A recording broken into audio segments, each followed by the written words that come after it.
حضور ایک چھوٹا سا سوال ہو رہا ہے، یہ میرے دوست کی طرف سے ہے جی، وہ غرامدی ہیں جی، وہ پوچھنا چاہتے ہیں کہ اگر ایک انسان نے 10 سال نمازیں نہیں پڑھی تو وہ روزانہ ایک کی بجائے 2 مرتبہ ہر نماز کو پڑھ سکتا ہے؟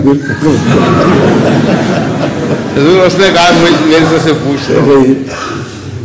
بعض لوگ اس کو کہتے ہیں قضاء عمری، وہ کہتے ہیں کہ اگر کسی نے 20 سال نمازیں نہ پڑھی ہوں تو وہ ان کی قضا کر سکتا ہے، نماز کی کوئی قضا نہیں ہے، سوائے اس کی کہ بھول کر کوئی نماز رہ جائے اس کو قضا ادا کرنے کی اجازت ہے۔ اگر نماز جان بوجھ کر چھوڑی جائے تو اس کی کوئی قضا نہیں ہے، وہ ختم ہو گئی۔ شکریہ۔ اب تو وقت ہو گیا میرا خیال ہے، اذان کس نے دینی ہے؟